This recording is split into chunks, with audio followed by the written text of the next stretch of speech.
Ahí estamos dando la bienvenida una vez más a nuestros participantes, que ya hay 27 personas que están conectándose hoy día a este desayuno online, ¿cierto? Acompáñanos con un café en la mañana, así que vamos a esperar unos minutitos para quienes aún están ahí tratando de poner conexión, ¿cierto? A esta charla que hoy día nos va a enfocar un poquito a todo lo que es el tema de la NIF 16 y que corresponde a arrendamiento. Damos la más cordial bienvenida, ¿cierto? A todos los que se están uniendo en este momento. Mi nombre es María Venegas, yo soy líder del área de tax de Thomson Reuters Chile, ¿cierto? Bueno, para algunos que quizás no conocen Thomson Reuters es una empresa multinacional que está dentro de 100 países y obviamente somos expertos, ¿cierto?, en diferentes áreas. Dentro de una de las áreas más importantes es el área de la información y hoy día nos permite conectarnos junto a ustedes y poder mostrar un poquito diferentes herramientas, productos, ¿cierto? Tenemos un equipo editorial, ¿cierto?, que trabaja día a día en poder mantenerse actualizado en distintas temáticas, ya sea tributarias, laborales, en IFRS, ¿cierto? Y también comercio exterior, ¿ya? Dentro de ello, Thomson Reuters cuenta también con área de curso, área de trainee, ¿cierto? Donde los especialistas son aquellos también que entregan diplomados, seminarios en distintas áreas que habíamos mencionado, y además tenemos un producto que es hoy día necesario para cada profesional y para poder mantenerse totalmente actualizado. Así que ahí en distintas temáticas contamos con plataformas online, ¿cierto?, que lo van a ayudar en su día a día como profesional. Estas son poderosas herramientas, ¿cierto?, que nos permiten estar actualizados. Así que Checkpoint es una herramienta que lo quiere acompañar en este día a día, ¿cierto?, quizá a distancia. Hay herramientas que nos ayudan hoy día a poder estar actualizados y Checkpoint quiere hacer eso, quiere acompañarlos en su día a día.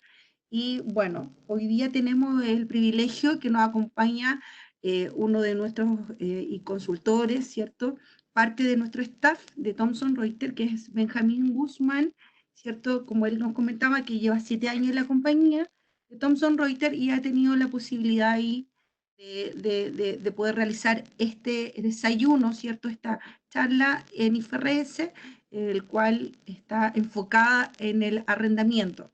Así que agradecerle ahí los que se están conectando, ¿cierto? Ya tenemos 33 participantes. Escuche, esté atento durante este desayuno, ¿cierto? Él nos va a comentar, nos va a explicar un poquito de lo que se trata hoy día el tema de los arrendamientos, pero como bien él decía, enfocado en el arrendatario, ¿cierto? Jessica Calgano ahí nos ayuda en lo que es la parte, ¿cierto? Para tomar ahí su duda, si tiene ahí el chat, ¿cierto? Si quiere comentar, si tiene alguna consulta, tiene alguna duda, ¿cierto? La puede ir comentando durante esta charla que estamos entregando a ustedes, así que con mucho cariño estamos cerca de cada cliente, de cada participante, así que disfrute hoy día, una gran oportunidad de aprendizaje, así que Benjamín Guzmán hoy día nos va a acompañar en este desayuno. Benjamín, te damos la cordial bienvenida, agradecerte enormemente tu tiempo, ¿cierto? Y el que podamos conectarnos hoy día con nuestros clientes. Muchas gracias por tu participación y estamos ahí atentos a que podamos comenzar este desayuno en IFRS. Muchas gracias también por tu presentación. Así que vamos a tratar de dar comienzo lo antes posible. Primero hacer unos comentarios generales. Yo como tal soy el consultor IFRS, llevo los 7 años en la compañía y nuestra idea de esta charla es dar toda la información posible sobre los arrendamientos, ¿ya? Eh, Arrendamientos, que es una norma que como tal ya debería haber comenzado su aplicación el año 2019, pero aún sabemos que hay gente que la está implementando, que la está estudiando, porque aún no presenta estados financieros, por ejemplo, ¿ya? Así que vamos a hablar de ella, vamos a aprovechar de dar unos paseos por nuestro producto, el producto que se podría mostrar esta norma de NIF 16 de arrendamiento, que es el Checkpoint IFRS, para ver el distinto material que puede ocurrir, ¿ya? Muchas gracias, María. Así que vamos a dar comienzo Dejo a a esta usted. charla, ¿ya? Vamos a comenzar por, ya dijimos que esta norma es la NIF 16. Entonces, la gran pregunta es, ¿dónde puedo encontrar material de esta NIF 16? Nosotros decimos que el material que más nos gusta, o por lo menos a nosotros como consultores o personas que a veces eh, damos contenido a esta plataforma, a este Checkpoint IFRS, ¿ya? Acá ustedes pueden ver que hay varios checkpoints y varias temáticas. Ahora estamos en el IFRS. Son nuestras fichas de análisis. Y tenemos obviamente una ficha de análisis para cada norma por lo menos. ¿Dónde encontramos esta ficha de análisis de esta NIF 16? Vamos donde dice ingresos. De ahí pueden ver que dice arrendamientos NIF 16. Acá también tenemos otra ficha de análisis que dice arrendamientos y determinación de si un acuerdo contiene un arrendamiento.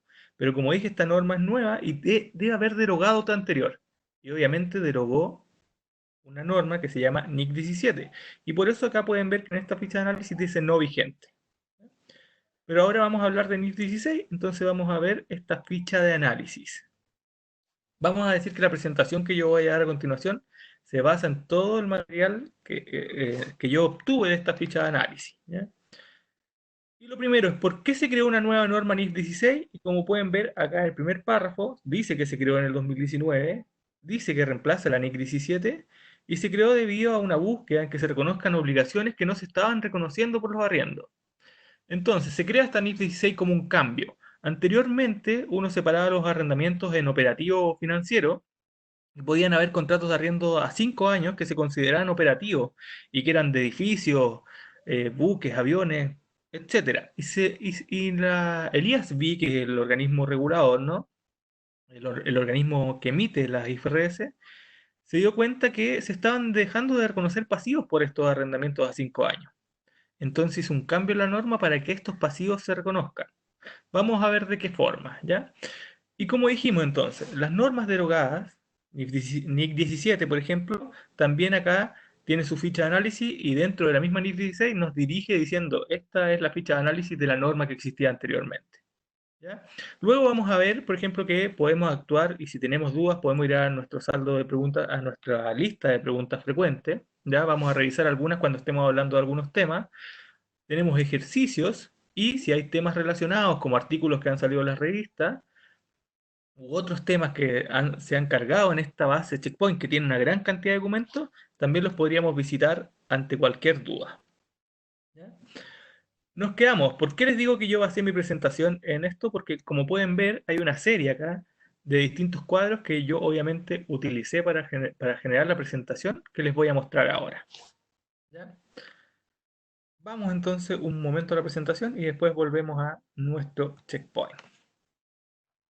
Ok, entonces, arrendamientos NIF 16. Lo vamos a ver desde el punto de vista del arrendatario porque ahí es donde ocurrió el cambio. Ya ahí es donde ocurrió el gran cambio que todos mencionan en la NIF 16. Ok, lo primero es decir, ¿qué es un arrendamiento? Esto se debe evaluar sí o sí. Cada contrato se tiene que evaluar si es un arrendamiento o si lo contiene. Incluso aunque no salga la palabra arriba directamente que diga que es un arrendamiento, ¿ya? Y solo se considera un arrendamiento aquel contrato, ¿ya? Que transmite los derechos a controlar el uso de un activo por un periodo de tiempo a cambio de una contraprestación. Entonces, en definitiva, es como la definición de un contrato de arrendamiento, es un contrato que transmite derechos de controlar el uso de un activo por un periodo de tiempo a cambio de una contraprestación. Vamos a ver, obviamente, que pueden ocurrir problemas en este sentido, ¿ya?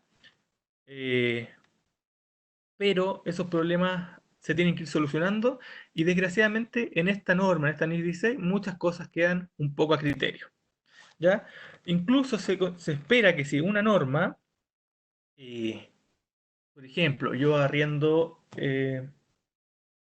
no sé, un terreno, pero dentro de ese terreno hay un edificio, muchas veces yo podría incluso separar los arrendamientos si es necesario, ¿ya?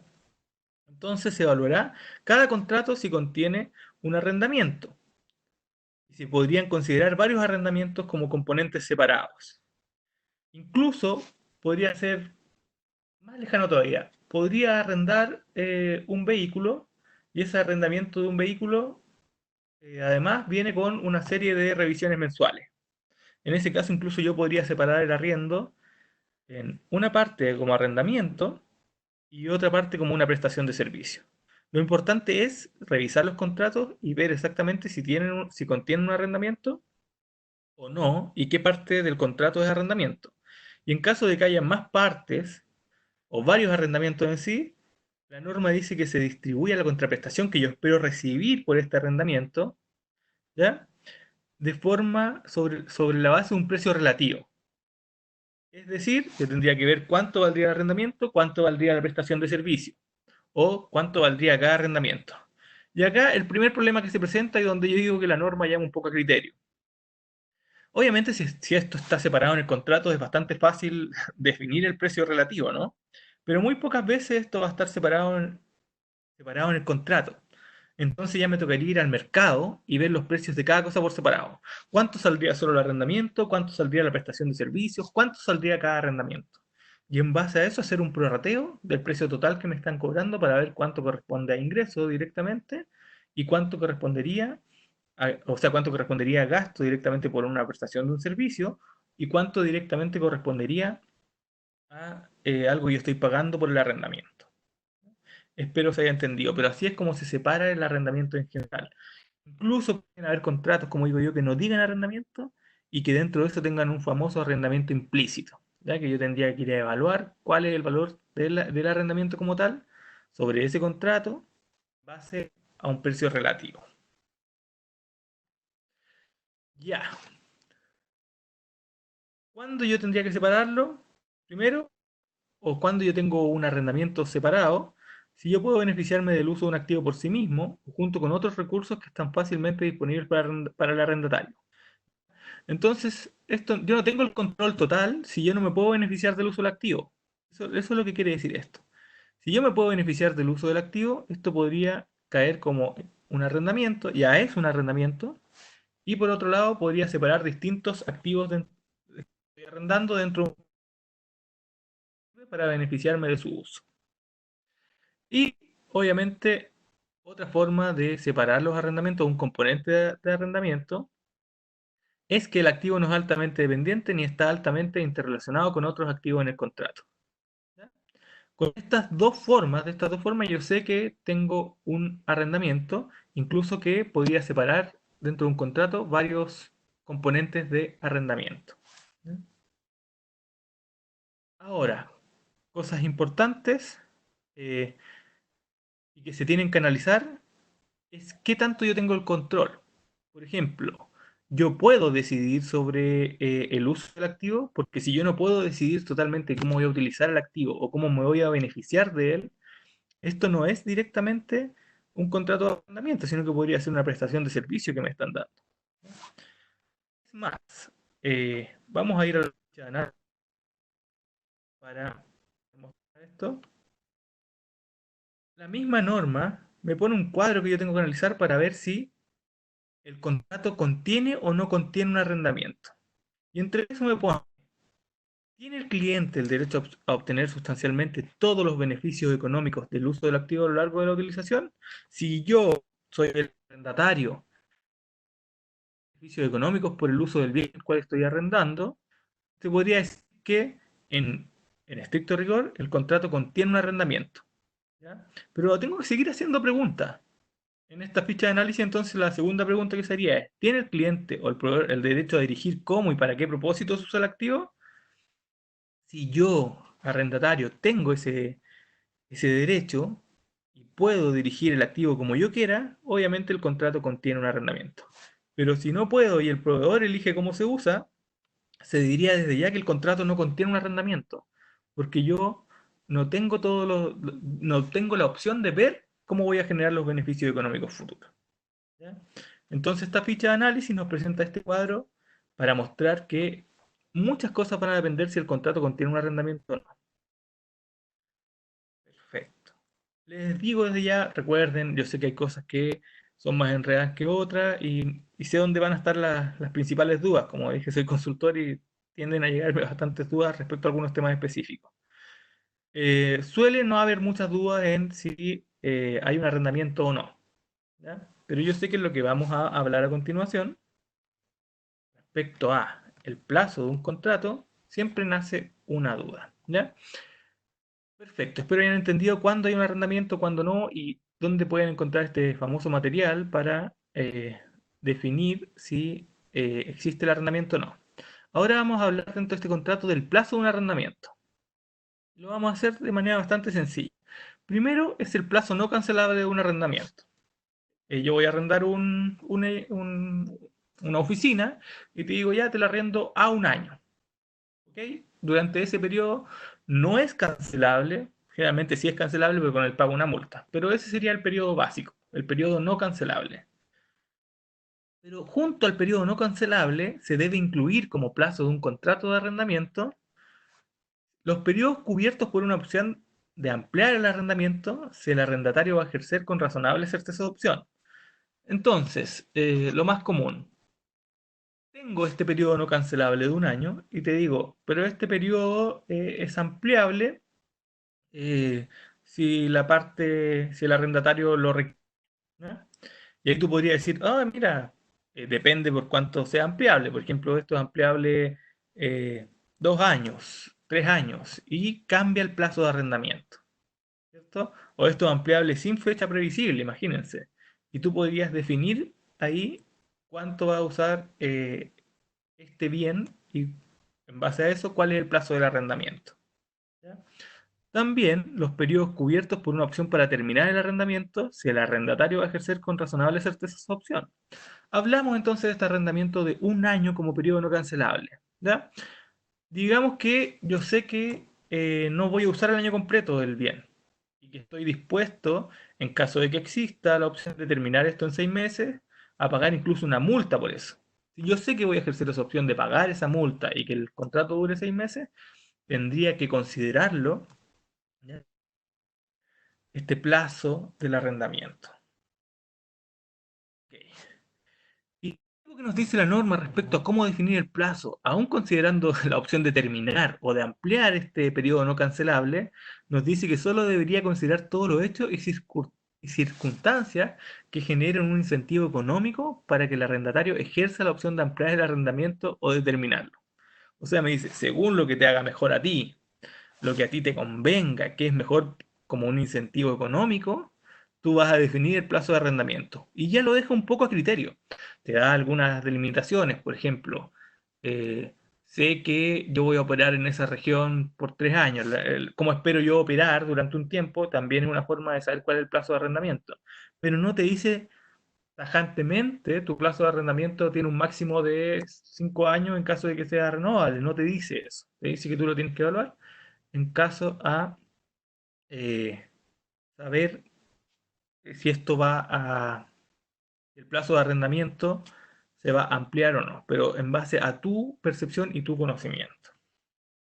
Ok, incluso puede ser, y que esto es lo que más ocurre, yo tengo un arrendamiento de un edificio y digo que lo voy a usar por 3 años, pero como sé que esto, que al año siguiente sé que lo voy a ocupar 3 años más aún, van todos los años modificando el plazo de arrendamiento debido a que hay un cambio en los periodos que yo espero ejercer la opción de ampliar el contrato. Y también obviamente puede existir que cambie el periodo no cancelable de un arrendamiento. Y ahí se tiene que modificar el plazo y por tanto vamos a ver después que se va a tener que modificar el pasivo y lo más probable el activo. Ok. Entonces, ¿por qué podría generar que un periodo no cancelable de un arrendamiento cambie? Ya hablamos, el arrendamiento, ejercer la opción no incluida para ampliar el contrato, no ejercer la opción que yo antes esperaba ejercer, obviamente algo, imagínense, no sé, yo iba a comprar una oficina y por tanto esperaba utilizar la oficina que yo estaba arrendando eh, durante 2 años y ahí cambiarme a una oficina nueva. Y se atrasó la construcción de la oficina nueva. Por tanto, yo sé que ahora hay un suceso que me obliga, ¿ya?, a quedarme en esa oficina. O al contrario, puede haber un suceso que me obliga a terminar el contrato antes de que sea necesario. Y eso puede estar ocurriendo incluso en este momento. Yo estoy arrendando una oficina, pero por motivos económicos, tengo que cerrar antes mis operaciones en ese sector y ya no tengo que arrendar esa oficina. Así que todo eso se tiene que considerar cuando uno ve un plazo de arrendamiento. Y lo más común que ahora esté pasando es que uno pueda dejar de arrendar oficinas porque los problemas económicos están bastante fuertes y como tal tenga que bajar el plazo que tenía estipulado para un contrato de arrendamiento. Perfecto. Entonces, ya entendimos cuánto dura un arrendamiento, ya entendimos también cuánto, cómo se define un arrendamiento y cuándo tengo un contrato de arrendamiento. Y con base en esto ahora podemos pasar a la medición, porque la medición va directamente relacionada con el plazo de arrendamiento. Entonces, antes yo le dije que los arrendamientos para el arrendatario se clasificaban en operativos y financieros. Ahora ya no existe una clasificación. Y en cada arrendamiento que haga el arrendatario, ya quien no es obviamente el propietario del bien, va a tener que reconocer sí o sí un activo. Un activo que se va a llamar activo por derecho de uso. ¿Ya? Y por otro lado va a tener que considerar un pasivo por arrendamiento. Les recuerdo estos mismos esquemas que yo ahora tengo ordenado y que va apareciendo cuadro por cuadro, está en el checkpoint IFRS. ¿Ya? Entonces, tengo mi activo por derecho de uso y este se medirá el costo. Yo casi siempre hago un pause porque es llamativo la cantidad de veces que la norma menciona que un activo se va a medir por su costo. El hecho de que un activo se mida por su costo solo significa que nos va a decir después cómo se va a medir este costo mencionado. ¿Ya? Pero dice que el activo se medirá al costo. Pero por otro lado, el pasivo se va a medir al valor presente de los pagos por arrendamiento que no se hayan pagado en esa fecha. Entonces yo reconozco un activo por derecho de uso y un pasivo por arrendamiento. Eso es lo principal para el arrendatario. Voy a tener un activo y un pasivo y voy a generar gasto entonces por intereses. Antes la norma mencionaba que este activo era igual al pasivo. Ahora eso ya no se menciona. Si bien pueden ser iguales, ¿ya? No siempre va a ser así. Vamos a partir entonces por el activo por derecho de uso. ¿Qué costos va a tener o cuál va a ser el costo de un activo por derecho de uso? Y este es medición inicial, ¿ya? Recuerden que estamos solo en la medición inicial. Entonces va a tener el monto inicial del pasivo por arrendamiento. Ya les dije, este pasivo por arrendamiento simplemente va a tener una serie de desembolsos futuros, los cuales se van a traer a valor presente descontado una tasa de descuento. Ya vamos a ver cuál es esta tasa de descuento, pero este valor inicial que me dé la medición del pasivo va a ser base para el costo del activo. Y de ahí pueden haber otros desembolsos o otros gastos que yo pueda sumar al costo de este activo. Por ejemplo, cualquier pago por arrendamiento realizados antes o a partir de la fecha del comienzo del arrendamiento, obviamente. Entonces, si yo te hice un pago adelantado, te digo, te pago no sé, la primera cuota ahora, eso va a ser parte del activo, pero para el pasivo ya no existe. Entonces, cualquier pago realizado por adelantado tiene que ser parte del activo y obviamente el pasivo se va a medir solo por las obligaciones que yo tenga en un futuro. Pero junto a eso pueden haber incentivos de arrendamiento recibido. Acá también nacen ciertas dudas, pero puede ser, no sé. eh, en general te dice, por este arrendamiento, no sé, no te cobro la primera cuota, obviamente tú no lo puedes considerar. O eh, te voy a rebajar parte de la primera cuota. Todos esos incentivos que se puedan recibir, pagos iniciales incluso, tienen que ser descontados. No va a ser parte del costo del activo ni obviamente del costo del pasivo. Tienen que disminuir el valor del activo. ¿Ya? Costos directos iniciales incurridos por el arrendatario. En general, la definición de costos directos iniciales se refiere a cada costo estrictamente necesario en realizar el contrato de arrendamiento. ¿Ya? Una vez que ya se definió, pueden haber costos legales, etcétera, que sean necesarios para que se realice este arrendamiento y como tal, estos costos directos iniciales van a ser parte del valor del activo por derecho de uso. También, esta famosa estimación de los costos a incurrir por el arrendatario al desmantelar y eliminar el activo subyacente, restaurando el lugar en que el que está ubicado o restaurar el activo subyacente de la condición requerida por los términos y condiciones del arrendatario. En definitiva, si yo adquiero un activo por derecho de uso con un arrendamiento, pero voy a tener un costo futuro de sacar o eliminar el activo del lugar donde está. ¿Ya? Ese costo, esa estimación de costos que se va a incurrir en un futuro, tiene que ser parte del activo por derecho de uso. Y acá siempre también trato de explicar. Voy a tratar de entrar a un Excel, ¿ya? Porque en definitiva generalmente uno mide este costo por desmantelación. Y vamos a entrar a algo importante, ¿ya? Que es cómo se mide el valor presente. Digamos que yo tengo 5 años, ¿ya? Y al año cero yo adquirí este activo por derecho de uso. No le vamos a dar valor, pero para este activo por derecho de uso, yo voy a tener que gastar en un futuro para sacar el activo de su lugar 500.000. Espero todos vean bien el Excel ya. Y yo lo tengo que traer a un valor al año cero cuando adquirí el activo. Porque yo sé que al año 5, ¿ya? Esto es si tuviera tasa anual, al año 5 voy a tener que gastar 500.000. Al año 5 voy a tener que desembolsar 500.000. Entonces yo tengo que traer esto a valor presente. ¿Y cómo lo hago? Con base en una tasa de descuento. Tiene que ser valor presente descontado. Y mi tasa de descuento anual, digamos que para este tipo de activos o para este tipo de desmantelamiento, cuánto puede ser mi desembolso anual. Después insisto, vamos a explicar cómo se encuentran algunas tasas de descuento. Digamos que es, no sé, 7%. Yo creo que me fui un poco arriba, pero digamos que es 7%. ¿Ya? Y lo único que tengo que hacer, y por favor, esta es la fórmula que hay que recordar, es el valor futuro al año 5 lo tengo que dividir por 1 más la tasa de descuento elevado al periodo. Esta tasa de descuento es anual, entonces ¿cuántos periodos van a pasar? 5 periodos, pensando en que esto va a ser, no sé, al 31 de diciembre o 5 años después exactamente de que yo adquirí el activo por derecho de uso. ¿Ya? Entonces, ¿elevado a cuánto? Elevado a, disculpen, a 5. A ver, de ahí lo que hice con esa fórmula, más o menos financiera, es traer a valor presente, ¿cierto? Mi costo de desmantelamiento futuro.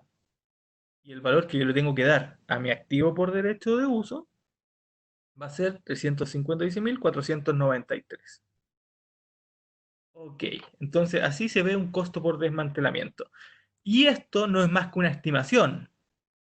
Estos 500.000 yo digo, porque obviamente no puedo saber. Entonces, por un lado, esto sería el asiento, por decirlo de alguna manera, activo por derecho de uso, sumando, ¿cierto? Sumando un valor de 356.403. Esto lo explico porque en general existen ciertas dudas. Contra una provisión por desmantelamiento. Disculpen si no pongo los asientos, pero desmantelamiento. Por los mismos, 356.493. Y luego esta provisión obviamente va a ir acá moviéndose año a año, periodo a periodo, hasta tener un valor de 500.000. Pero el asiento y el activo por derecho de uso se suma de esta manera. Además de obviamente todos los otros gastos que hemos mencionado. Solo les quería mostrar cómo medir esta provisión por desmantelamiento que podría ser parte de mi activo por derecho de uso. Cabe mencionar que no solo podría ser parte del activo por derecho de uso, sino que esta provisión por desmantelamiento podría ser también parte de cualquier propiedad de pantalla y equipo también, que tiene que sumarse este activo a las propiedades de pantalla y equipo. ¿Ya? Ya, entonces, luego de este reconocimiento inicial, dice la norma, con todos estos gastos, que es el valor del pasivo, cualquier pago anterior o los costos directos iniciales, junto a la estimación por desmantelamiento, después de reconocer todos esos gastos, el activo simplemente, el activo por derecho de uso, se debería medir aplicando el modelo del costo del año 16. Hay excepciones, pero en estricto rigor la forma general es aplicar el modelo del costo de la NIC 16. ¿Y qué requiere el modelo del costo de la NIC 16? El valor inicial del activo, menos depreciación acumulada, menos deterioro en caso de que exista. En definitiva, entonces yo tendría que medir el deterioro. ¿Ya?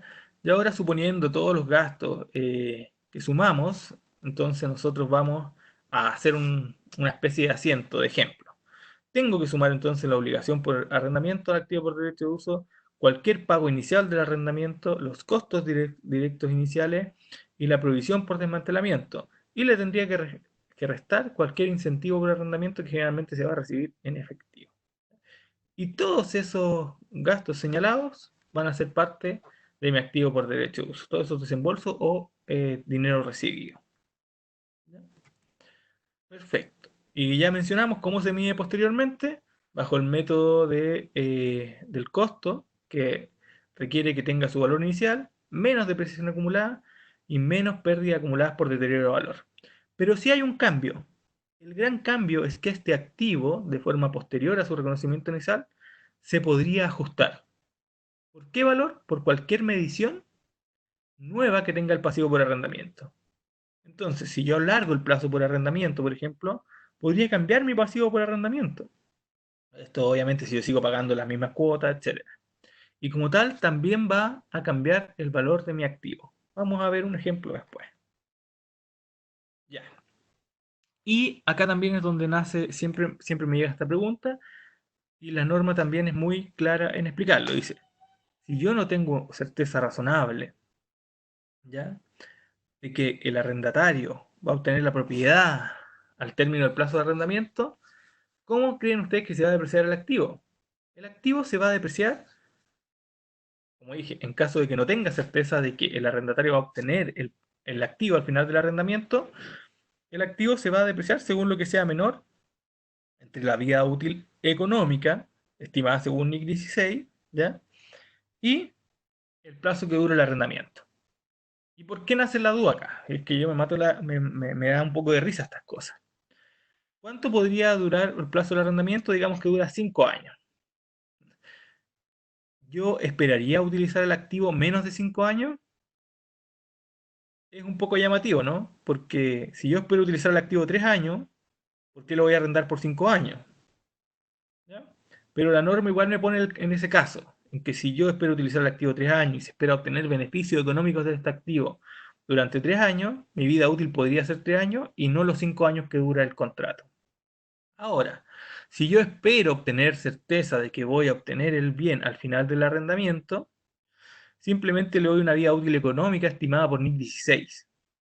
¿Ya?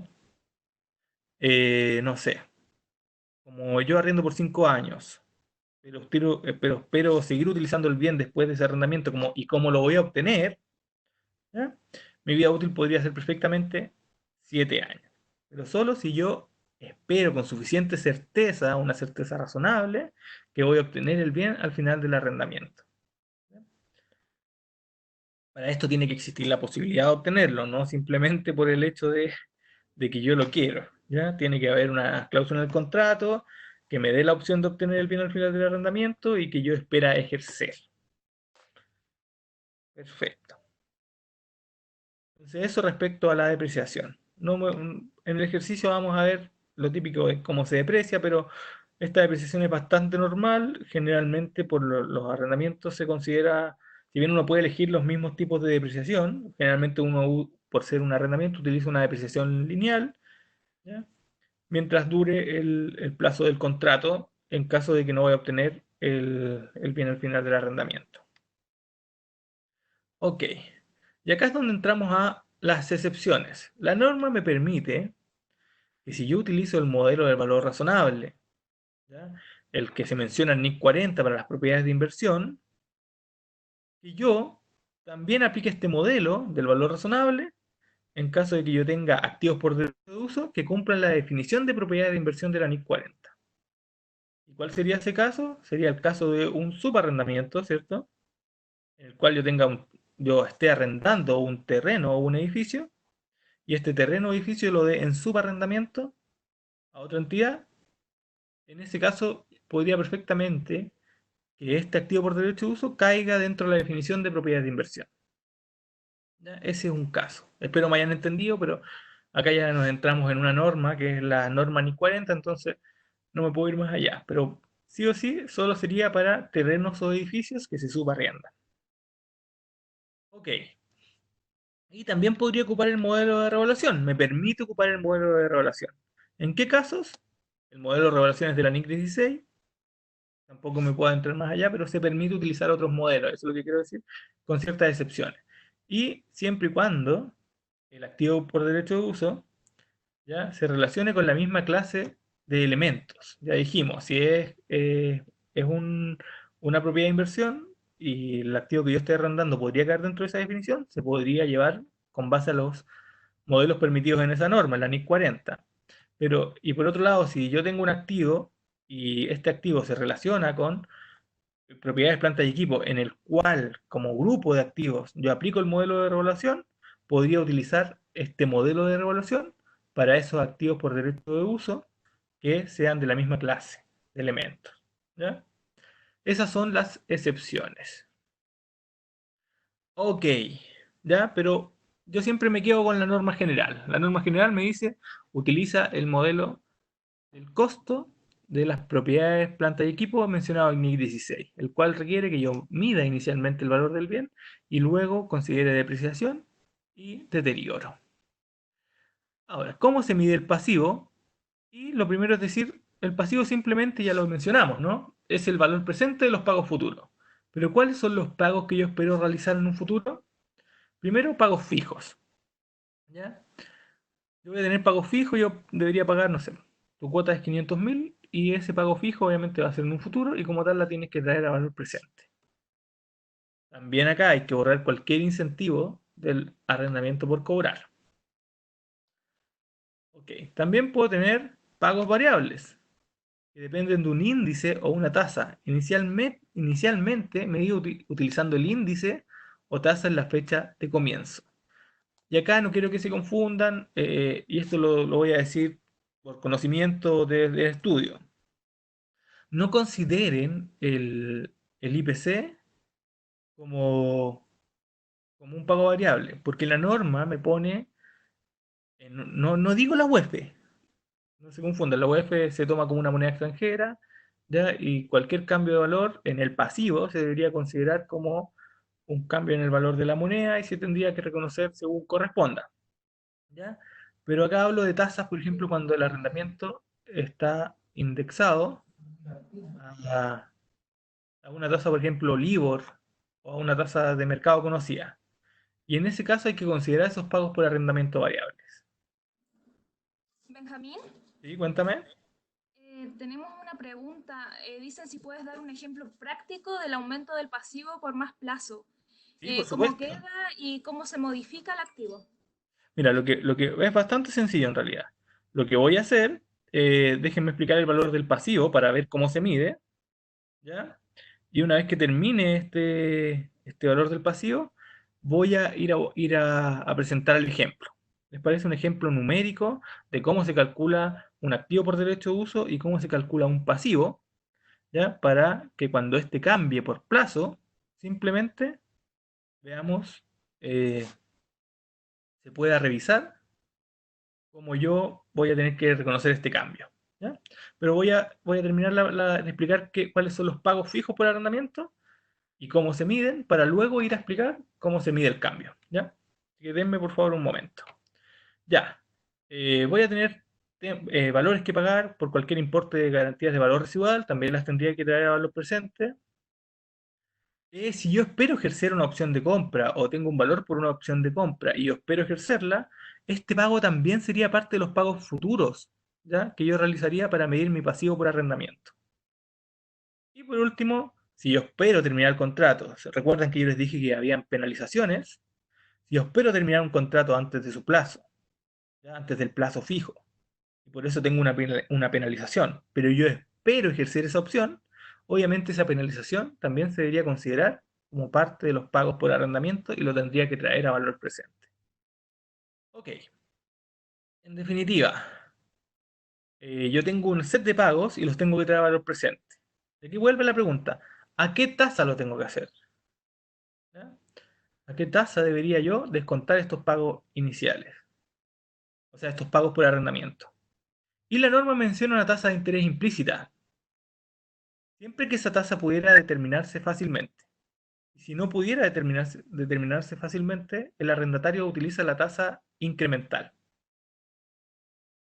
Fácil, ¿no? Una tasa de interés implícita y una tasa de interés incremental. Bueno, en definitiva, ¿de qué se trata esto? La tasa de interés implícita en el arrendamiento, ¿ya? Es la tasa que al inicio del arrendamiento produce una igualdad entre el valor presente, ¿ya?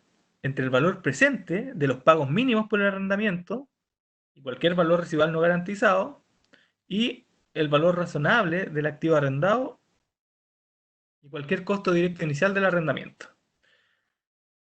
De hecho voy a avanzar. Acá, me pasé. Acá. ¿Cuál? O vamos a decir, imagínense yo saco el valor residual no garantizado, pero en definitiva ese es un pago futuro, ¿ya? Pero saco ese valor residual no garantizado. Y saco también los costos directos iniciales. Entonces, esto es para hacerlo más sencillo, si no es cosa de ponerlo en ejercicio. Y digamos que el valor presente de los pagos mínimos por el arrendamiento, yo tengo que encontrar la tasa que hace que esos pagos mínimos por arrendamiento, ese valor presente de los pagos mínimos por arrendamiento, sea igual al valor razonable del activo arrendado. ¿Y qué utilizo yo ahí? Utilizo una famosa fórmula que se llama TIP. Y voy a poner este mismo ejemplo. Digamos que el valor razonable del bien son 100.000. Voy a volver a mi Excel. El valor razonable del bien son 100.000. ¿Y qué tengo que encontrar? Tengo que encontrar una tasa que haga que ese valor razonable sea igual a los pagos futuros del arrendamiento traído a los presentes. Entonces digamos que el valor son 100.000 y yo acá tengo un año, eso al año 0, pero el año 1 voy a pagar, saquemos el mismo ejemplo incluso de la presentación, 24.000. Respecto a, voy a mostrarles, tengo 5 años entonces. Disculpen, haga todo acá, pero no me gusta tener los Excel listos porque eso para mí siempre se ha visto un poco falso. Así que lo hago así. Tengo el valor razonable del bien que vale 100.000 y eso tiene que ser igual entonces al valor presente de los pagos futuros por el arrendamiento. En este caso puse pagos fijos nomás. ¿Ya? Y para eso lo que tengo que usar es una tasa TIR. Esa tasa TIR me va a decir, esa tasa TIR, veamos si acá la tengo igual. No. En español. Digamos que yo tengo entonces, no. Si alguien conoce el, no me esperaba que estudiara en español, no uso mucho este, pero vamos a buscar la fórmula TIR en español, ¿ya? Pero en definitiva, la tasa TIR lo que dice, o lo que me entrega,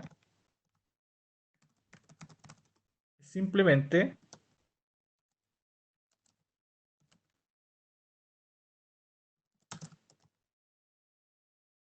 la tasa que va a igualar ese valor. ¿Ya? Me dice función TIR. Si alguien la conoce, me ayudaría bastante.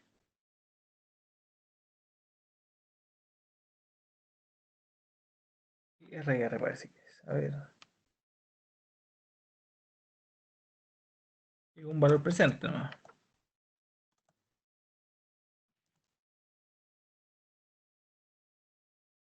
Vamos a ver.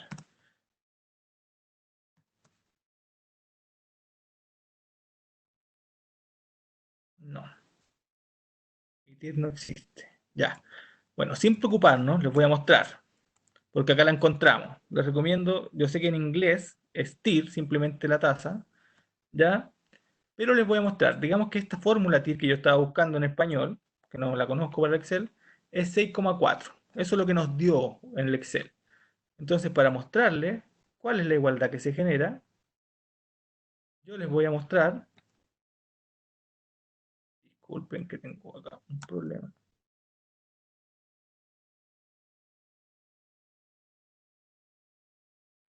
Ya, yo les voy a mostrar en este Excel que esa tasa de 6,4, en definitiva, va a ser que mis pagos futuros de 24.000, ¿ya? Van a dar, traído valor presente, van a ser iguales a 100.000, que es el valor razonable del bien. Ok, entonces, para traer esto a valor presente, no sería más que el flujo dividido 1 más la tasa de descuento elevado al periodo, que en este caso, este periodo es un año. ¿Ya? Y así voy trayendo cada valor presente o sea, cada flujo futuro a valor presente.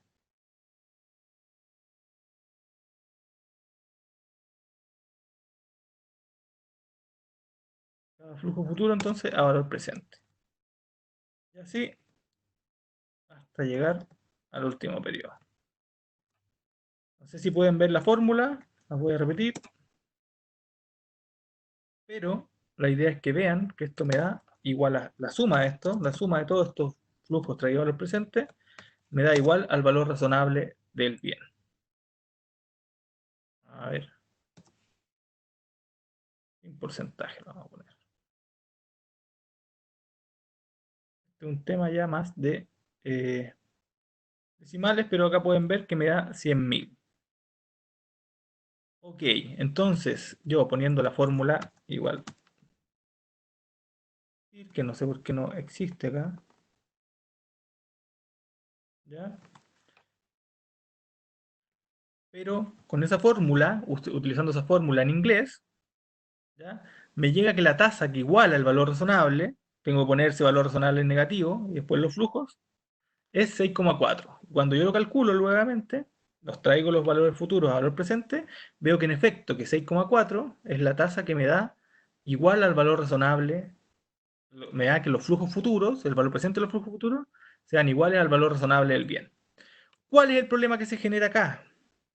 Es que yo para calcular esa TIR, tengo que, en efecto, por decirlo de alguna manera, obtener el bien al final del arrendamiento, o por lo menos ocupar toda la vida útil del bien mientras dure el arrendamiento.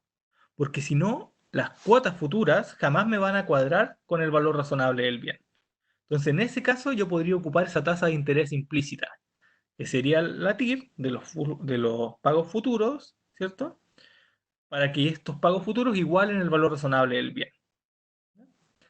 La famosa tasa TIR, que en este caso me da 6,4, que sería el valor de que es cuando calculo el valor presente de los flujos futuros de 24.000 a una tasa de 6,4 me va a dar 100.000, ¿ya? Y esa sería la tasa TIR.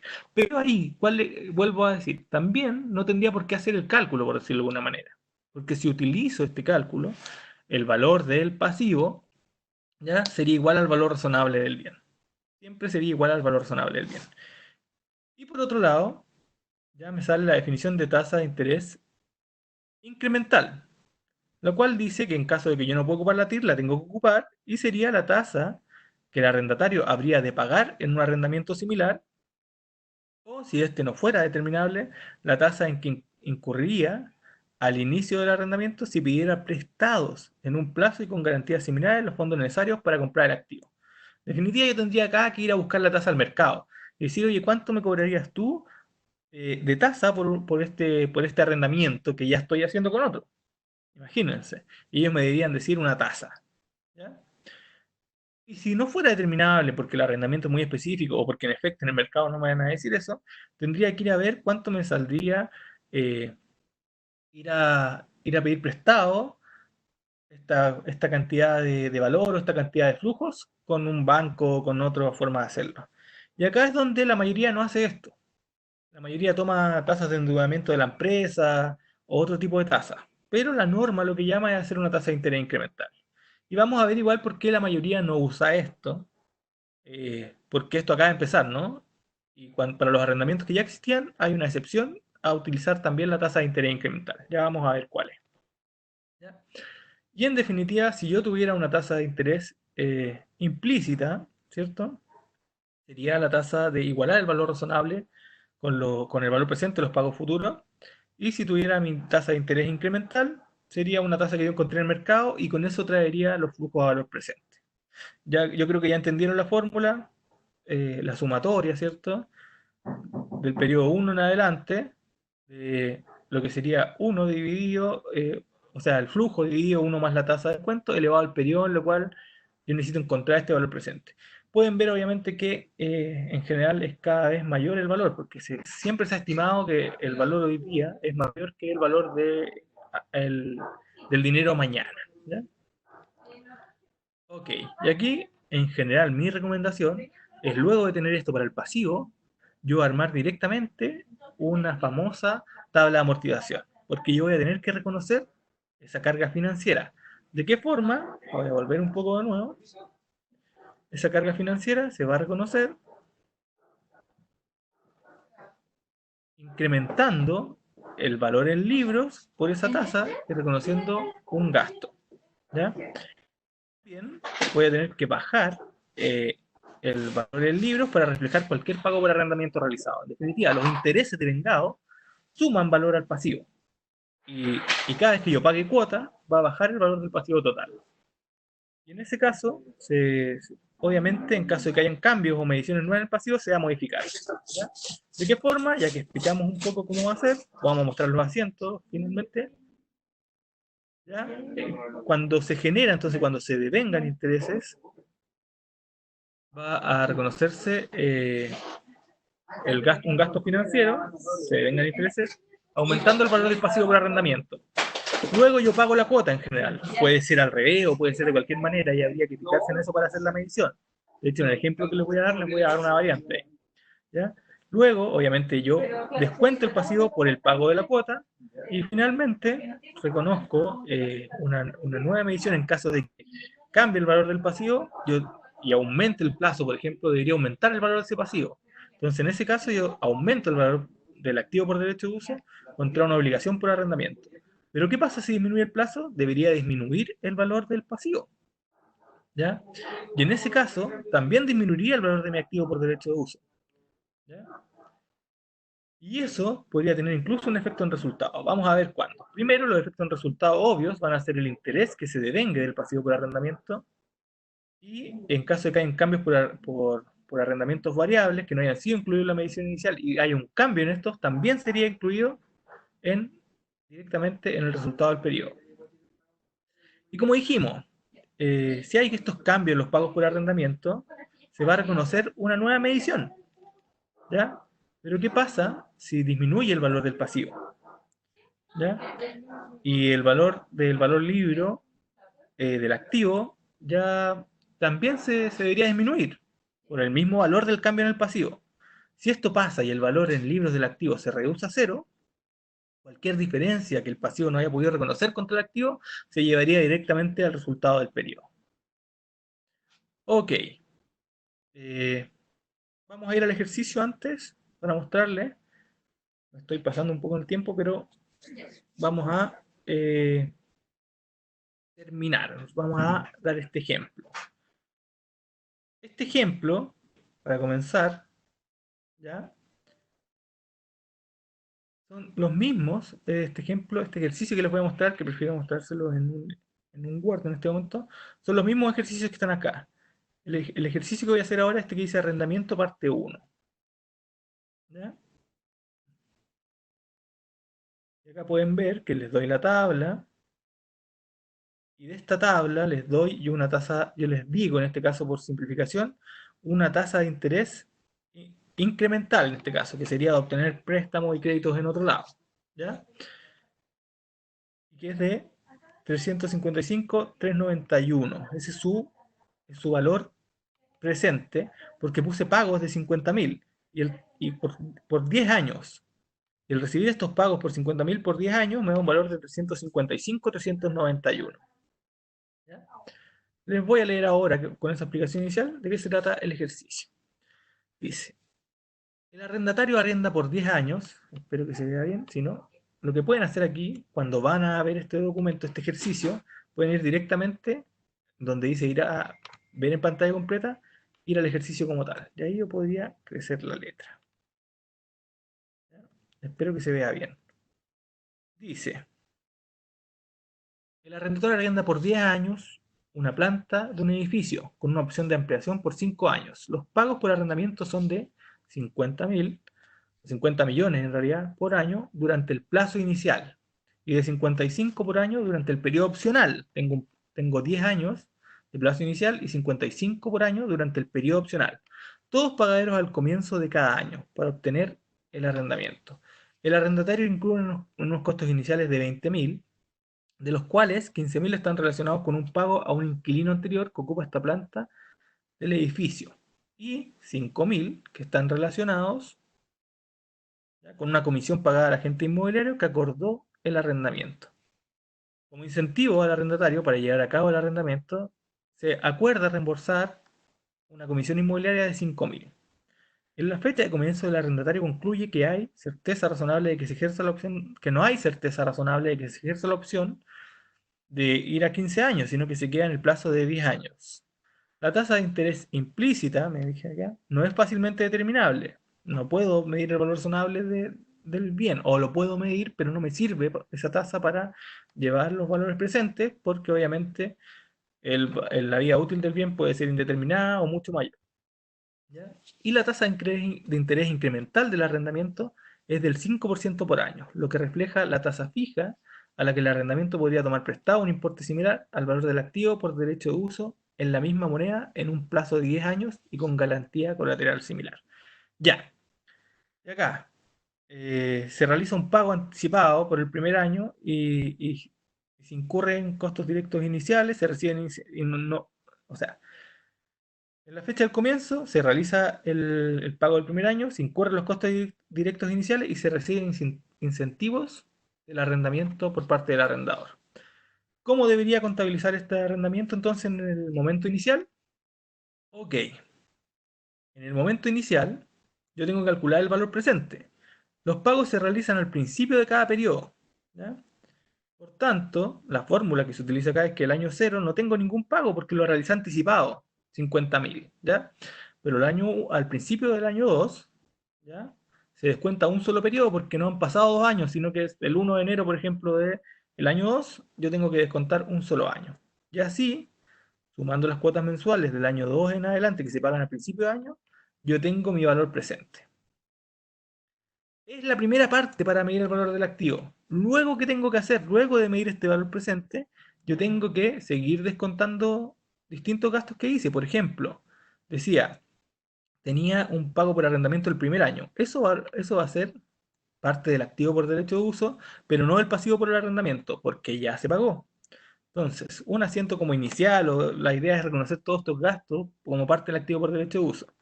Entonces tengo mi activo por derecho de uso, reconozco mi pasivo por arrendamiento contra el activo y acá reconocí los pagos iniciales también.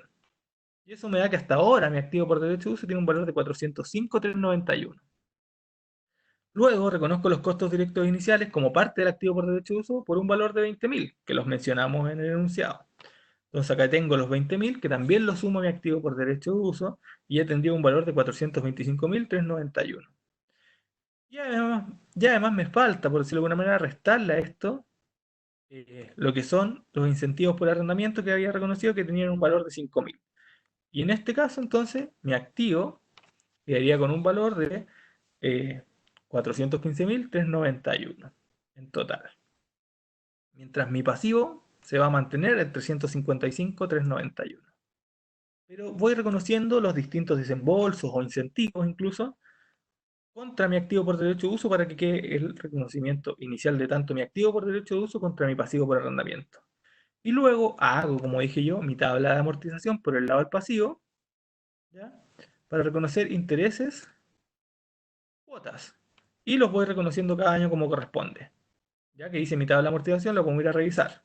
Tengo que el primer año, al cierre del año 1, tengo un interés de 17.770. Y lo voy reconociendo contra mi pasivo por arrendamiento. Y al inicio del año 2 pago la cuota, ¿ya? De 50.000. Y así voy devengando intereses periodo a periodo. Acá también siempre nace una duda. ¿Tengo que ocupar este método? Porque todos ocupan un método donde se reconoce el famoso interés diferido. No importa el método que ocupen, a mí me gusta reconocer el interés una vez que se devengue, a muchos les gusta reconocerlo antes y ir quitando parte de este interés diferido cuando se va devengando el interés, ¿ya? Pero en definitiva el efecto es el mismo, porque el interés se va a seguir reconociendo como eh, parte del pasivo. Y así reconocí los asientos por todos los años, devengando todos los años, pagando cuotas y devengando intereses. El interés obviamente va contra el resultado y aumenta el valor del pasivo por otro lado, y luego la cuota rebaja el valor del pasivo. ¿Y qué pasa con mi activo por derecho de uso? Yo dije que valía, no, me confundí un poco, pero valía 400.391 en la suma, ¿ya? Y lo único que hice para este activo por derecho de uso fue darle una vida útil que consideramos en 10 años, ¿ya? Que era el valor de la duración del contrato. Perfecto, tengo la duración del contrato. Entonces, ahí simplemente desde el año 1 yo lo voy depreciando. Y en caso que exista deterioro lo debería medir, pero en este caso lo hicimos con simplemente el cargo por depreciación. Valía 420.391 y voy rebajando, rebajando, rebajando hasta que el activo vale 0 al final del año 10. Y hago todos los asientos de depreciación contra depreciación acumulada para que el activo valga 0. Y acá es donde yo dije que iba a explicar qué pasa con un cambio. Y acá el cambio lo realiza el año 7. Dice, el sexto año el arrendatario, bueno, adquiere un activo A, ya, ya estaba arrendando otra planta. Esto es mucho bla bla, pero la idea es que el activo desde el año 7 en adelante, ya, se decide que del año 7 en adelante se sabe que se va a aumentar el valor por 5 años. Ok, entonces, como se sabe que se va del año 7 en adelante, cambia la duración del contrato y ahora va a ser 15 años y no 10, solo desde el año 7 en adelante se reconocen los cambios. ¿Y de qué forma? Yo simplemente mido cuánto me queda, ¿ya?, por pagar del año 7 en adelante.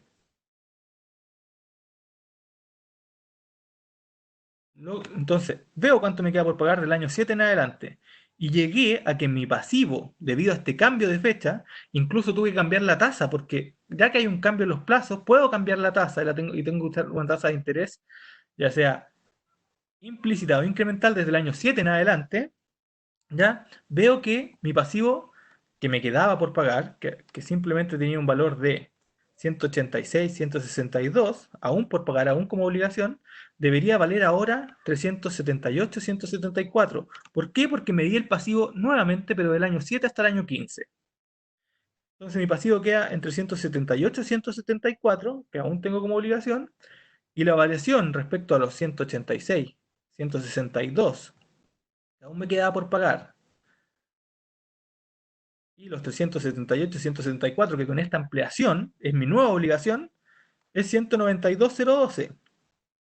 Entonces mi pasivo debería aumentar 192.012. ¿Y contra qué lo va a hacer? Contra el activo por derecho de uso. Entonces ese activo por derecho de uso, que antes valía 168, 156, habría que sumarle, en estricto rigor, los 192.012. ¿Ya? Quedando entonces con un valor de 360, 169. Y obviamente con una nueva depreciación, un nuevo valor, una nueva vida útil, ese activo va a ir a reconocer su depreciación año a año. Y el pasivo obviamente correspondería a calcular una nueva tabla de amortización, la cual está acá. Y así voy a reconocer el pasivo de aquí para adelante, del año 7 en adelante, según esta nueva tabla. Y el activo por derecho de uso, según su nuevo valor, para reconocer su depreciación. ¿Ya? Espero eso haya quedado más o menos claro cómo se reconoce este cambio. Aprovecho de preguntar para hacer una breve pausa si hay alguna consulta, si me puede guiar ahí un poco Jessica quizá. Por favor.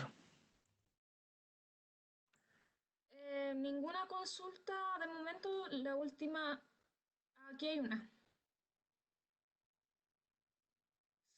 Espérame, es que tengo que... Dice, ¿cómo afectan los meses de gracia en la medición que hiciste? Esa Se es hace, una buena pregunta, ¿eh? espérame, es que son hartas. Ya, dímelas todas y yo las voy respondiendo. Sí. Esa era una. ¿Cómo afectan los meses de gracia en la medición? Se hace distinción de un pasivo a largo y corto plazo. Los intereses diferidos no tienen presentación ni como activo corriente ni como activo no corriente. No Toda la genera razón. beneficios, dice. Ya, mira. Escuchamos. Son tres preguntas para mí. Ya. Vamos a partir por la primera. Lo primero hablan de los meses de gracia. Eh, Porque acá ya hablamos un poco de la contingencia del día a día, ¿no? Lo que pasa es que si hay meses de gracia en un inicio, la medición es igual, solo que esos meses de gracia tienes pago cero, ¿ya? Y como pago cero, pero aún tienes que medir su valor presente, considerando esos pagos cero que en efecto son así. Ahora, si hablas de los meses de gracia que se están dando ahora por el efecto COVID-19, ya que gracias a algunas entidades lo han querido hacer y han jugado por eso, digamos que la norma aún no ha cambiado. La norma sigue diciendo que cualquier cambio en un pago futuro se tiene que tomar como un cambio en el arrendamiento. Pero ¿qué es lo que pasa? Hoy en día, ya para esta NIF 16 se está discutiendo sobre esto, sobre estas concesiones, ¿cierto? Sobre estos permisos de no pagar el arrendamiento durante un plazo. Y lo que se está tratando es que estas concesiones, estos permisos, no se traten como un cambio en un arrendamiento. Pero al día de hoy, hasta ahora que no hay ningún cambio, que recién se está conversando por el IASB, esta posibilidad de hacer el cambio, se tratan como un cambio en un arrendamiento. Cuando esto ya salga, va a haber cuando esto se termine de conversar y salga una nueva norma, o ya se termine este estudio, ¿cierto? Lo más probable es que estos concesiones en los plazos no se traten como un cambio normativo. Luego, me preguntaron por las excepciones sobre el corto plazo. ¿Ya? Respecto a todo lo que dije, y para ir cerrando, tenía esta lámina que me habla de qué pasa con los cortos plazos, qué pasa si tengo un arrendamiento de corto plazo de bajo valor. La norma me permite que todo lo que mencioné antes sobre estos cambios en los plazos, cambios en las tasas, sobre esta medición de activo por derecho de uso y pasivo por arrendamiento, no se realice para todos los arrendamientos. No se realice para los arrendamientos que son de corto plazo o son de bajo valor. Respecto al corto plazo fue muy sencillo, ¿ya? Porque siempre menciona 12 meses. El corto plazo puede ser de 12 meses, ¿ya?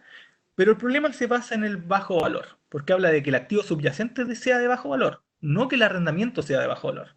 ¿Y cuál es el activo subyacente? El departamento que me están arrendando, la máquina que me están arrendando. Y no hay un número, no hay un monto exacto para definir qué es de bajo valor. Yo sé que, y acá otra discusión, la mayoría me va a decir, oye, eh, eso pueden ser, no sé, eh, tal monto me dijo mi auditora. Ok, que tu auditora tenga un monto. Pero la norma no menciona ninguno exactamente, un monto de un activo que sea de bajo valor para poder utilizar esta excepción. ¿Ya? Simplemente me dice que sea de bajo valor y lo que el mercado considere de bajo valor. Y ahí es mucho más gracioso. ¿Ya? Porque habría que ir a ver lo que el mercado considera de bajo valor.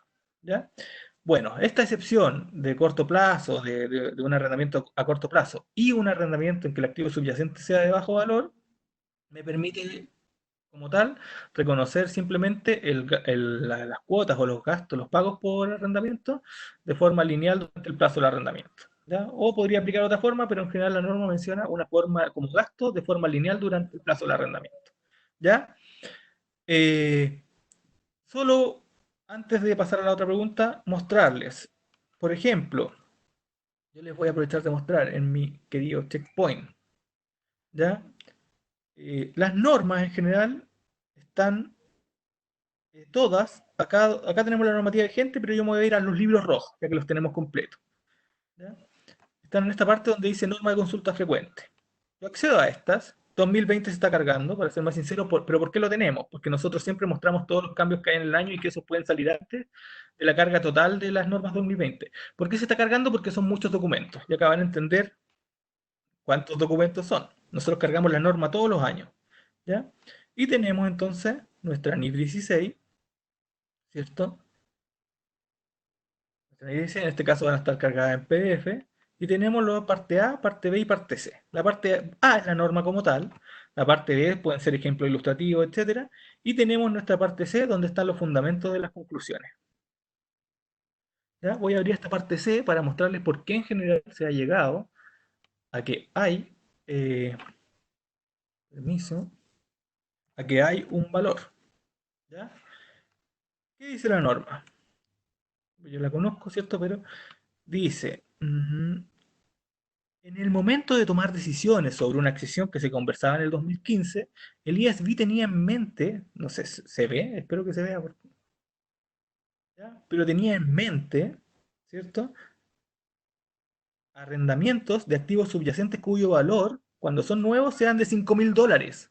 Pero este es un fundamento de una conclusión, es algo que se conversó y que finalmente se dijo que no se iba a dejar el valor de $5.000 en la norma, ¿ya? Esto salió en los fundamentos de las conclusiones de las normas, pero finalmente no quedó en la norma escrito.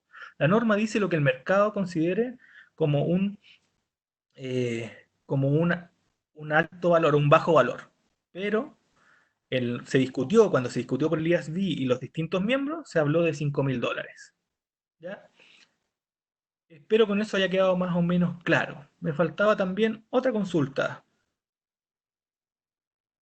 que era sobre esta famosa discusión que digo yo, sobre los intereses diferidos. Eh, Antiguamente se hacía una obligación de que para los pasivos se quedara el interés diferido reconocido. ¿Ya? Hoy en día no es una obligación, y insisto, el valor de finalmente estos intereses diferidos eran como una cuenta media complementaria de la obligación, ¿no? Porque al final la obligación tenía que quedar reconocida por su valor total, con estos intereses que uno adelantaba por todo lo que tenía que pagar. En estricto rigor, es el mismo reconocimiento si yo devengo el interés, así yo lo saco del interés diferido reconocido.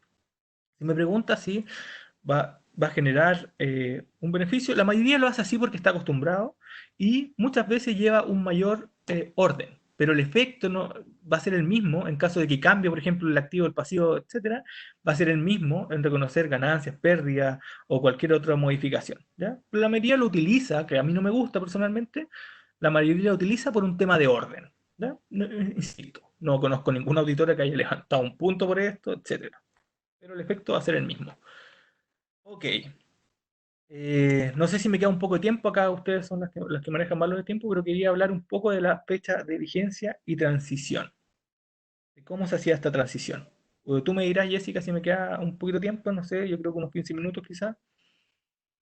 Te puedo dar 5 minutitos más. Ya, ningún problema. Entonces voy a explicar ahora cómo se hizo esta, este cambio de esta NIC 17 a esta NIF 16. Ya, para no duden en hacer quizá alguna pregunta más, me voy a tomar estos 5 minutitos entonces. Muchas gracias. Ya. Normas que cambiaron, que se sustituyeron, etcétera. Cuando salió esta NIS 16, ya el año 2016 se terminó, se hizo, como dije antes, el primero, para hacer su aplicación obligatoria, el 1 de enero de 2019 y derogaba las siguientes normas. La NIC 17 y distintas interpretaciones, como esta CINIF, esta SIC y esta SIC, mejor dicho, derogaba NIC 17 y distintas SIC que hablaban sobre arrendamiento. Ahora toda esta información se incluía en una sola norma con los cambios que ya mencionamos, ¿ya? En esta nueva norma NIF 16, arrendamientos. ¿Ya? Entonces, su aplicación obligatoria el 1 de enero de 2019, pero si ustedes o si las empresas querían, podían hacer su aplicación de forma anticipada. ¿Pero de qué dependía esto? De que antes hayan ocupado la NIF 15. ¿Ya? La NIF 15 tenía fecha de aplicación obligatoria el 1 de enero de 2018, por si es necesario el reconocimiento. ¿Ya? Ahora, esta norma para los arrendatarios, ¿ya? Para los arrendatarios me da dos opciones. Una, utilizar la forma retractiva aplicando NIC 8, que eso significa llevar todo hacia atrás, reconocer todo hacia atrás, como si yo siempre hubiera utilizado la NIF 16 tal cual y como se dicta esta nueva norma. ¿Ya? Y la otra opción era, con algunos efectos retroactivos, pero reconocer todo en la fecha de aplicación inicial. Es decir, en caso de que yo ocupe la aplicación obligatoria, el 1 de enero de 2019. Pero como dije, retroactivamente, pero con excepciones, ¿ya? No voy a explicar mucho de la NIC 8, es otra norma. De todas maneras, en el ejemplo que les voy a mostrar al final, para que lo puedan observar, se aplica NIC 8, para que se entienda, y se compara con las otras, con las opciones que me da la NIF 16, ¿ya? Solo también mencionar que la NIC 8 menciona los cambios de políticas contables, como dije, como si tuviera que hacer una aplicación retroactiva, aplicando como si como si siempre hubiera estado utilizando esta NIF 16. Pero siempre dice que la excepción es o se permitan ciertas excepciones en la misma norma que se presenta nueva, en esta NIF 16. Y eso es lo que pasa ahora, ¿ya? Entonces, lo primero es que esto va a consistir en ciertos pasos. Primero, medir los contratos de arrendamiento en base a la nueva norma de transición, ¿ya? Identificar las diferencias y ajustes que se deben realizar y reconocer los ajustes en ganancia acumulada al inicio del periodo. Entonces, al 1 de enero de 2019 se deberían haber incluido todos los cambios en resultados en ganancia acumulada. Y de ahí para adelante ya es como si yo siempre hubiera utilizado NIF 16 y la debería utilizar ese periodo. Ok. Cosas en donde no se van a requerir cambios en la fecha de aplicación inicial. Primero, para aquellos arrendamientos en que el activo subyacente es de bajo valor y antes era considerado arrendamiento operativo, porque se miden de la misma forma en general. Y aquellos arrendamientos que antes eran considerados como propiedad de inversión, ¿ya? Y que ahora van a seguir el mismo tratamiento. Perfecto. Entonces, ¿cómo debo medir? Según la opción que me permite, esta transición que me permite la NIF 16, va a ser de manera muy sencilla. Medir el pasivo por arrendamiento también al valor presente, pero solo de los pagos que me quedan por realizar. No tengo por qué ir a medir hacia atrás, no tengo por qué ir a buscar una tasa inicial. Simplemente lo tengo que hacer por los pagos que me quedan por realizar y esto es descontado en una tasa de interés incremental en la misma fecha de aplicación inicial, es decir, al 1 de enero de 2019. ¿Cuál es la tasa incremental en esa fecha? Y yo por los pagos que me quedan por realizar mido el valor presente. Ya explicamos cómo medir el valor presente. Y así queda el pasivo. Mi pasivo por arrendamiento es bastante sencillo. Y el activo en general tiene dos opciones, ¿ya? La opción 2, que la menciono siempre primero, es que el valor del activo por derecho de uso sea igual al valor del pasivo por arrendamiento que ya medí, ¿ya? Y en ese caso, si es que obviamente esto tiene que ser arreglado en caso que se hayan pagado anticipos, tiene que ser ajustarse en esa medida. ¿Ya? Pero en caso que no hayan anticipos y solo me queden pagos por realizar, mi activo por derecho de uso va a ser igual a mi pasivo por arrendamiento. Igual. Y en ese caso, al 1 de enero del 2019, no va a haber ningún efecto en ganancia acumulada. ¿Ya? Ok. Ahora, la opción 1, que me presenta para el activo por derecho de uso, recordemos que el pasivo es una sola forma, pero el activo puede ser distinta, me dice, ve a medir tu activo por derecho de uso como si la norma se hubiera aplicado desde la fecha de comienzo, es decir, desde que comenzó el arrendamiento, pero descuenta esto a la tasa de interés incremental en la fecha de aplicación inicial. Es decir, yo tendría que ir a medir todos los pagos desde la fecha de comienzo del arrendamiento, pero me permitiría medir para el activo por derecho de uso el pasivo con la tasa incremental en la fecha de aplicación inicial, ¿ya? Y este es el problema. En general, conseguir o ir a medir hacia atrás puede ser un poco complejo, pero esto sería solo para el activo, insisto. Pero la ventaja que me da es que la tasa de interés incremental, o sea, la tasa de interés que yo podría ocupar para medir estos pagos desde el comienzo, sería la tasa de interés incremental en la fecha de aplicación inicial. ¿Qué es lo más ocupado? Por facilidad, obviamente sería que el valor del activo sea igual al pasivo en la fecha de aplicación inicial. Pero esto te lleva a que los gastos futuros en general pueden ser mayores, en especial en un inicio. ¿Ya? Algunas soluciones prácticas que se permiten es que en esta fecha yo podría aplicar una tasa de descuento única. Acá es donde digo que las empresas se han aprovechado y han seguido utilizando una tasa de endeudamiento de la empresa, ¿no? También, obviamente, para todos estos arrendamientos que les queden menos de 12 meses para finalizar en la época de cambio, yo no tendría por qué reconocer un activo por derecho de uso, ya que los podría en esa fecha considerar de corto plazo. Pensemos en un arrendamiento de 5 años que cuando al 1 de enero de 2019 les faltaban 6 meses por terminar. Yo los podría dejar como arrendamientos de corto plazo y no reconocer un activo por derecho de uso.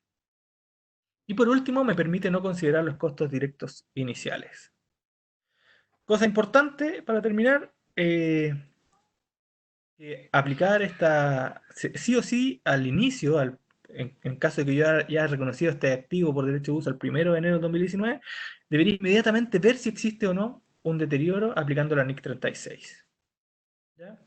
Para arrendamientos que antiguamente eran financieros, ¿ya? No necesitaría reconocer ningún cambio, solo hacer reclasificaciones. Y solo un tema que me queda, que ahora sí, para terminar, es que es importante que la norma me dice que yo debería reconocer lo activo por derecho de uso y el pasivo por arrendamiento de manera separada, ya sea en los estados financieros o en las notas, ¿ya? Imagínense, eso significa que en mis estados financieros de presentación, por ejemplo, yo podría tener propiedades, planta y equipo y abajo activos por derecho de uso. Pero aún así se permite que yo reconozca estos activos por derecho de uso dentro de otros bienes, ¿ya? Eso sí, siempre que los activos tienen que ir de la mano con que, por ejemplo, si yo estoy arrendando maquinaria, estos activos por derecho de uso deberían ir dentro de propiedades, planta y equipo. Importante sí que en la nota de arrendamientos yo diga que tales activos arrendados están reconocidos y explicados en la nota de propiedades, planta y equipos, por ejemplo. Y eso, al final me tuve que apurar un poco por tema de tiempo, pero eso es lo que quería presentar más que nada. Eso es lo principal que quería explicar. Cosas importantes, ya que me queda todavía un poquito, por favor. Acá les mostré un ejercicio, ¿cierto? ¿Ya? Si quieren ir a ver, o lo que les esperaba mostrar, pero como me quedó con un poquito tiempo, es que obviamente nosotros tenemos ejercicios también, o hemos hablado, como dije, en esta doctrina se muestran todos los temas que salgan y que aparezcan que tengamos en nuestro checkpoint. Hay un ejercicio de cómo se debe contabilizar un arrendamiento operativo cuando este cambia a NIC 16 y tiene que pasar a reconocerse como activo por derecho de uso. Les dejo entonces este documento. Ya, obviamente tenemos estos ejercicios en donde se explica. Y acá yo les digo, me presenta un estado financiero, me presenta gastos por arrendamiento y cómo yo debería hacer la primera aplicación, qué cambios debería utilizar para ver incluso qué tengo que reconocer en mis ganancias acumuladas. Están todos los datos y al final ya comienzo con medir mi pasivo por arrendamiento, medir mi activo por derecho de uso y medir los cambios de las distintas maneras que se pueden medir. ¿Ya? Esto también está en Checkpoint con otra serie de documentos. Agradecerles primero que todo a cada uno por haber participado de esta instancia, agradecerle a Benjamín Guzmán, ahí parte de nuestro equipo, ¿cierto? Que trabaja fuertemente en todo lo que es en la plataforma y lo que es la consultoría en IFRS. Jessica, agradecerte a ti también el apoyo técnico y todo el apoyo humano que nos entregas en esta instancia de desayuno y obviamente agradecerle a cada participante, ¿cierto? Que hoy día dio la instancia de poder conectarse. Bueno, los ejecutivos que fueron les enviaron esta invitación, si ustedes están interesados en poder conectarse, ¿cierto?, con esta plataforma, ¿cierto?, que los va a acompañar en el día a día. Esta es una poderosa herramienta, ¿cierto?, que nos ayuda a optimizar el tiempo como profesionales, ¿cierto?, y también nos entrega la información actualizada en distintas temáticas, ya sea checkpoint tributario, laboral, en IFRS, así que le agradecemos, ¿cierto? Síganos también ahí en nuestra página de Instagram, Facebook, ¿cierto? Busquen ahí Thomson Reuters Chile para mantenerse actualizados y nuestras páginas tributariaaldia.cl y la leyaldía.cl, ¿cierto? Ahí van a encontrar ahí bastante información de apoyo como profesionales y obviamente acompañarnos en este día a día de pandemia, ¿cierto? Y que queremos estar más cerca de ustedes. Así que muchas gracias por la participación y nos vemos en otra oportunidad. Chao, chao.